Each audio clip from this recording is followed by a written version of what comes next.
اچھا اگلے بھی اگلا سوال ہے کہ جیسا کہ آپ نے خود بیان کیا ہے کہ سورۃ الاحزاب کی آیت نمبر 56 میں نبی صلی اللہ علیہ وآلہ صلی اللہ علیہ وسلم پر وسلم درود اور سلام دونوں کو پڑھنے کا حکم آیا، اس حوالے سے دونوں کے سنت سیغے بھی بتا دیں۔ ایک تو سنت سیغہ میں نے آپ کو بتا دیا نا، سلام کا السلام علیکہ ایھا النبی ورحمۃ اللہ وبرکاتہ، یہ بخاری مسلم دونوں میں حدیث ہے کہ ابن مسعود رضی اللہ تعالیٰ عنہ کہتے ہیں کہ نبی علیہ السلام نے مجھے نماز کا تشہد اس طرح تعلیم کیا کہ آپ کے دونوں مبارک ہاتھوں میں میرا ہاتھ تھا اور آپ نے کہا پڑھ التحیات للہ والصلوات والطیبات السلام علیکہ ایھا النبی ورحمۃ اللہ وبرکاتہ السلام علینا وعلی عباد اللہ الصالحین اشہد ان لا الہ الا اللہ واشہد ان محمدا عبدہ ورسولہ صلی اللہ علیہ وآلہ وسلم۔ تو یہ جو مشہور ہے نا کہ شب معراج کی گفتگو ہے، بالکل جعلی بات ہے۔ جابر بن عبداللہ کہتے ہیں نبی علیہ السلام نے تشہد ہمیں اس طرح تعلیم کیا جس طرح قرآن کی آیات، یہ وحی کے ذریعے بتایا گیا، اس میں سلام آ گیا۔ بخاری مسلم میں ہے کہ یہ جو سورۃ الاحزاب کی آیت نمبر 56 ہے نا، ان اللہ وملائکتہ یصلون علی النبی، جب یہ نازل ہوئی تو صحابہ نے عرض کیا کہ اللہ کے محبوب صلی اللہ علیہ وآلہ وسلم آپ ہمیں درود سکھائیں، جو میں نے پچھلے سوال میں بتایا کہ پھر آپ علیہ السلام کو وحی کے ذریعے بتایا گیا، صحیح مسلم کے الفاظ ہیں۔ بخاری میں ہے کہ جو ہم ایسا درود پڑھیں جو آپ اور آپ کے اہل بیت پہ ہو، تو پھر درود ابراہیمی تعلیم کیا گیا۔ تو درود ابراہیمی ایک یعنی سنت سیغہ ہے جو اللہ کے محبوب صلی اللہ علیہ وآلہ وسلم نے تعلیم فرمایا۔ اس کے علاوہ بھی کئی ایک درود ہیں جو صحیح الاسناد احادیث سے ثابت ہیں۔ پہلے نمبر پہ جب بھی ہم بات کریں گے تو بخاری مسلم میں جو تعلیم کیا ہوا درود ابراہیمی ہے اس کے اوپر بات کریں گے، اس کے بھی کئی ایک ورژن آپ کو ملیں گے۔ صحیح بخاری میں آپ کو ایسا درود ابراہیمی بھی ملے گا جس میں آپ کو یہ الفاظ ملیں گے کہ اللہم صلی علی محمد وعلی ازواجہ وذریاتہ، یعنی آپ کی بیویوں پہ بھی آپ کی اولاد پہ بھی درود۔ تو اس حوالے سے نا کافی ورژن اویلیبل ہے۔ دارالسلام والوں نے ایک درود شریف کا کارڈ چھاپا ہوا ہے، اس میں انہوں نے کلر کوڈنگ کر کے نا درود ابراہیمی کے سارے ورژن بتائے ہیں کہ جی فلاں کتاب میں یہ والا ورژن ہے، لیکن وہ سارے اس کے گرد ہی گھومتے ہیں۔ تو پہلے نمبر پہ یہ درود شریف ہے جو ہم تعلیم کے طور پر نبی علیہ السلام کی احادیث کی روشنی میں لوگوں کو بتاتے ہیں۔ میں نے ابھی تک جتنی تحقیق کی ہے مجھے 8 سنت طریقے درود و سلام کے ملے ہیں، یا سنت سیغے کہہ لیں آپ، جنت کے 8 دروازوں کی نسبت سے۔ ایک تو یہ درود ابراہیمی اور اس کے جتنے بھی آپ سمجھ لیں آف شوٹس ہیں جو اس کے مختلف ورژنز تھوڑے سے الفاظ کے ساتھ۔ ایک سنن نسائی کے اندر حدیث موجود ہے 1293 انٹرنیشنل نمبر کے مطابق کہ زید ابن خارجہ کہتے ہیں کہ مجھے نبی علیہ السلام نے وصیت کی صلو علیہا وَاجْتَهِدُوا فِي الدُّعَاء، مجھ پر درود پڑھا کرو اور دعا میں تو خصوصیت کے ساتھ، وَقُولُوا، اور کہا کرو اللہم صلی علی محمد وعلی آل محمد، بس اتنا درود۔ صلاۃ بر محمد وآل محمد، اللہم صلی علی محمد وعلی آل محمد، صلو علی الحبیب، اللہم صلی علی محمد وعلی آل محمد۔ یہ مختصر درود ہے، میں بھی الحمدللہ میرا وظیفہ بھی یہی والا درود شریف ہے، مختصر بھی ہے کامل بھی ہے۔ اس کے علاوہ آپ کو قرآن میں بھی ایک درود ملتا ہے۔ سورہ الصافات کی آخری آیات کیا ہیں؟ سبحان ربک رب العزت عما یصفون وسلام علی المرسلین والحمد للہ رب العالمین، تمام رسولوں پر سلام ہو، یہ بھی درود شریف کی فارم ہے نا۔ تو یہ ایک تیسرا سنت سیغہ ہو گیا۔ اسی طریقے سے صحیح ابن خزیمہ کے اندر اور المستدرک للحاکم میں صحیح سند کے ساتھ ہے ایک درود، اللہم صلی علی محمد النبی الامی، بس اتنا۔ کتنے ہو گئے؟ 4 ہو گئے نا۔ تو آپ ان چاروں میں سے کوئی بھی پڑھیں، آپ کو فضائل و برکات حاصل ہو جائیں گے۔ اس طریقے سے جامعہ ترمذی میں ایک حدیث ہے، وہ جب ایک تابعی کو چھینک آئی تھی، اس نے پڑھا تھا الحمدللہ والسلام علی رسول اللہ۔ تو ابن عمر نے کہا میں بھی پڑھتا ہوں لیکن چھینک کے ساتھ نہ پڑھو، میں بھی پڑھتا ہوں الحمدللہ والسلام علی رسول اللہ۔ تو یہ بھی ایک درود شریف ہو گیا، الحمدللہ والسلام علی رسول اللہ۔ ایک ضعیف روایت بھی ہے سنن ابن ماجہ میں، ابو داؤد میں، بسم اللہ والصلاۃ والسلام علی رسول اللہ اللہم افتح لی ابواب رحمتک، وہ جو روضہ شریف کے باہر وہ باب جبریل کے اوپر لکھا ہوا ہے، وہ ضعیف روایت ہے. صحیح روایت جو ہے نا وہ ترمذی والی ہے، الحمدللہ والسلام علی رسول اللہ. تو یہ کتنے سیگے ہو گئے؟ 5. چھٹا سیگا جس طرح درود ابراہیمی وابیوں والا درود کہتے ہیں نا، ایک بریلویوں والا درود بھی ہے، وہ قبر رسول پہ جا کے پڑھا جاتا ہے. الموطا امام مالک میں موجود ہے، فضل الصلاۃ علی النبی میں موجود ہے، المصنف ابن ابی شیبہ میں موجود ہے، سنن کبریٰ البیہقی میں موجود ہے کہ ابن عمر رضی اللہ تعالیٰ عنہ جب بھی سفر پر جاتے واپس آتے مسجد نبوی میں 2 نفل پڑھتے، اس کے بعد قبر رسول پہ آ کر عرض کرتے السلام علیکہ یا رسول اللہ. اس کے بعد سیدنا ابوبکر کی قبر پہ آ کے عرض کرتے السلام علیکہ یا ابا بکر، اور پھر السلام علیکہ یا عمر، اور ایک روایت میں آتا ہے یا ابتا، اے میرے باپ آپ پر سلامتی ہو. تو السلام علیکہ یا رسول اللہ سیگا بھی ثابت ہو گیا. کتنے ہو گئے؟ 6. 7واں آپ وہ والا سیگا کر لیں جو بخاری مسلم میں ہے، تشہد والا، کہ نبی اسلام نے سلام سکھایا کہ مجھ پہ کیسے پڑھا جائے. السلام علیکہ ایہا النبی ورحمۃ اللہ وبرکاتہ. تو یہ بھی آپ دیکھیں اس کے اندر کتنا ہے، اس میں درود بھی کور ہو گیا ہے، کیونکہ درود کو صلاح کہتے ہیں، رحمت بھی عربی میں کہہ سکتے ہیں، اور برکتیں بھی. کیوں جی؟ تو یہ ساری کی ساری چیزیں، یہ بھی اگر کوئی پڑھتا ہے السلام علیکہ ایہا النبی ورحمۃ اللہ وبرکاتہ، پرفیکٹ درود ہے. اور یہ شب معراج کی گفتگو نہیں ہے، میں نے بتایا بخاری مسلم میں ہے کہ نبی صلی اللہ علیہ وآلہ وسلم نے قرآن کی آیات کی طرح اس درود کو تعلیم کیا ہے. اور 7 پورے ہو گئے میرے خیال ہے.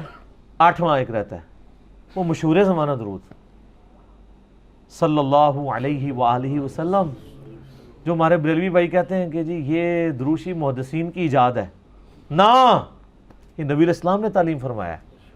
صحیح مسلم میں ہے، عیسیٰ ابن مریم کے لیے نبی علیہ السلام نے فرمایا تھا وَيَنزِلُ عِيسَى ابن مریم، عیسیٰ ابن مریم تم میں نازل ہوں گے صلی اللہ علیہ وسلم.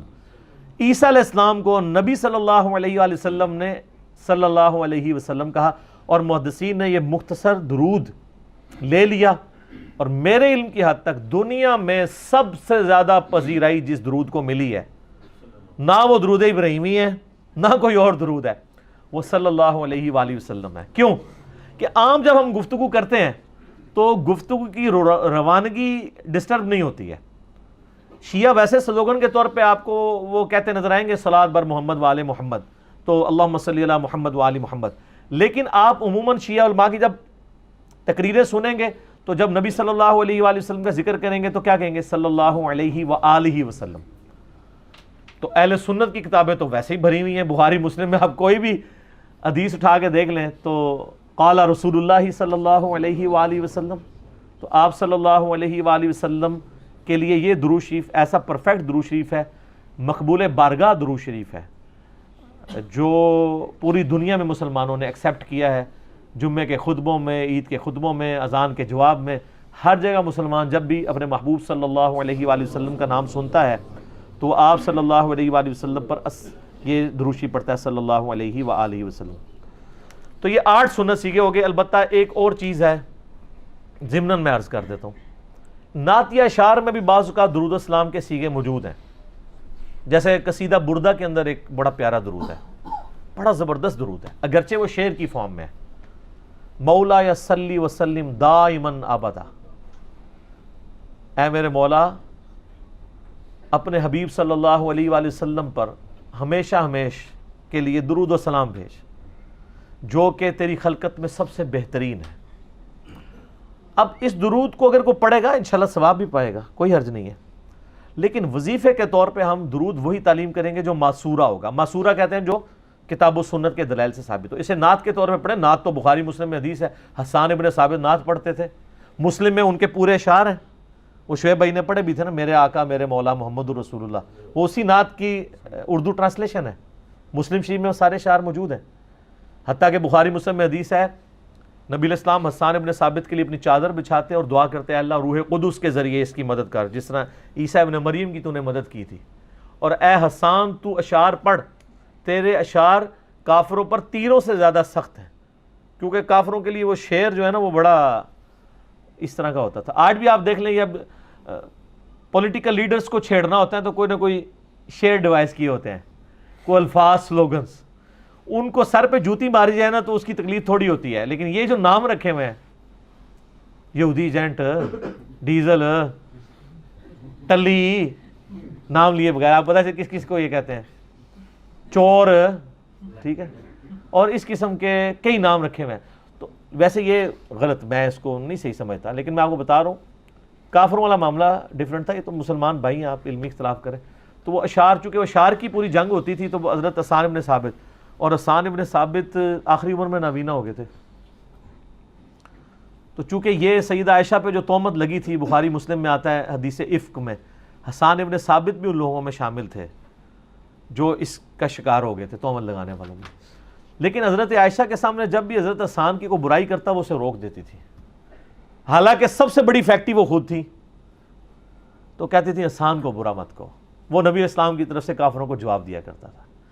یہ ہمارے لیے اماں عائشہ کا عمل رول ماڈل ہے کہ اگر کوئی شخص رسول اللہ کا مجاہد ہے نا, آپ کے لاکھ اختلاف ذاتی بھی اس سے, آپ اس کو پروموٹ کریں, اس کی اچھی بات کو اچھی کہیں, بری بات کو برا کہنے کا حق ہے, لیکن آپ ڈائریکٹ بھی اس کے افیکٹو ہوں تب بھی اسے زیرو سے ملٹیپلائی نہ کریں. اور میں اس میں ذاتی بھی اپنی کئی باتیں بتا سکتا ہوں, کئی لوگوں کا میں ذاتی افیکٹو ہوں, لیکن جو صحیح بات ہوتی ہے میں بالکل کہتا ہوں کہ نہیں یار یہ بات بالکل ٹھیک کی ہے اس نے, یہ ایسا ہی ہے. اور اس میں آپ کا خون بڑھے گا, کم نہیں ہوگا, ورنہ آپ حسد کرتے رہیں گے, جلتے رہیں گے تو کڑ کڑ کے آپ ہی مرو گے. ٹھیک ہے, پازیٹیو رہیں, بہت فائدہ ہے, لیکن وہ پازیٹیو ایسا نہیں ہونا چاہیے کسی کی غلطیوں کے ساتھ بھی آپ کمپرومائز کرنا شروع کر دیں. نہیں, اتنا پازیٹیو نہیں, غلطی کو غلطی کہیں اور اچھائی کو اچھائی کہیں. تو یہ سنت سیکھے تھے. ٹھیک ہو گیا. اچھا, ابھی جو اپنے سنت سیکھے بتائیں آپ نے, درود اور سلام میں جو اپنی کیا فرق کیا جا سکتا ہے ان میں, کیونکہ کچھ سیگے ایسے تھے جن میں سلام کے الفاظ تھے, کچھ میں درود کے الفاظ تھے, رحمت کے, صلوات کے. فرق میرا خیال ہے کرنے کی ضرورت نہیں ہے. یہ تو جس طرح اردو لنگوسٹک میں آپ کہتے ہیں خوش و خرم, آپ کو کہ جی خوش اور خرم میں فرق کیا ہے, کو باریک سا فرق ہوگا بھی, لیکن اوورال مزاج ایک ہی ہے. حسین و جمیل, حسین بھی لفظ جو ہے وہ اردو میں استعمال ہوتا ہے خوبصورتی کے لیے, جمیل بھی خوبصورتی کے لیے.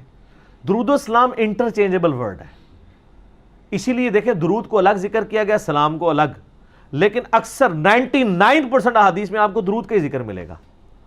آپ صحیح مسلم کی حدیث نکال کے دیکھیں, نبی علیہ السلام فرمایا جو اذان کا جواب دے اس کے بعد درود پڑھے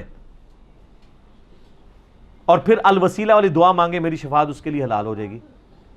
سلام کا ذکر کوئی نہیں ہے. تو سلام الگ سے ایک چیز ہے, درود الگ سے ہے, لیکن دونوں انٹرچینجبل ہے. اگر کوئی صرف سلام پڑھ لیتا ہے وہ بھی نبی اسلام کے لیے دعائے رحمت کر رہا ہے, اور جو درود پڑھ رہا ہے وہ بھی آپ علیہ السلام کے لیے دعائے رحمت اور سلامتی کر رہا ہے. تو یہ اس طرح کی چیزوں سے نہیں, یہ تو ایک اس میں آپ کہہ لیں کہ جتنا گڑ ڈالیں گے میٹھا ہوتا جائے گا.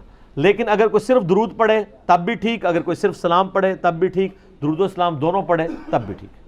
ٹھیک ہو گیا. صالح بھائی, اگلا سوال بڑا امپورٹنٹ ہے اور بڑا کریٹیکل ہے عوامی لحاظ سے, کیونکہ یہ بہت زیادہ کوشچن کیا رہتا ہے. کیا کہ درود لکھی, درود ماہی, درود تاج, درود تنجینہ, درود غوثیہ, درود خضری اور قصیدہ بردہ شریف میں آنے والے الفاظ مولا یا صلی وسلم دائماً ابدا, ان کا اس کو وظیفے کے طور پر پڑھنا کیسا ہے, جبکہ ان کا ثبوت کسی ضعیف حدیث میں بھی نہیں ہے؟ وظیفے کے طور پہ آپ بے شک نہ پڑھیں. اگر ویسے آپ پڑھنا چاہتے ہیں دعا کے طور پہ, نعت کے طور پہ مولا یا صلی وسلم تو ضرور پڑھیں, لیکن اس میں کچھ اشعار ٹھیک نہیں ہیں. اور درود تاج کے اندر بھی کئی الفاظ جو ہیں وہ یعنی اب میں وہ شرکیہ لفظ استعمال کروں گا تو یہ چڑھ جائیں گے, تو میں کہوں گا گستاخانہ ہے. نبی علیہ السلام اگر سنیں تو ان چیزوں کی اجازت نہ دیں. تو اس لیے بہتر یہ ہے کہ جو مجھے بتائیں, ایک آپ کے سامنے مولانا شریف کا درود شریف لکھا ہوا ہے اور ایک سیدنا و مولانا محمد رسول اللہ کا تعلیم کیا ہوا درود شریف ہے, تو آپ کون سا؟ محمد رسول اللہ نبی صلی اللہ علیہ وسلم کا.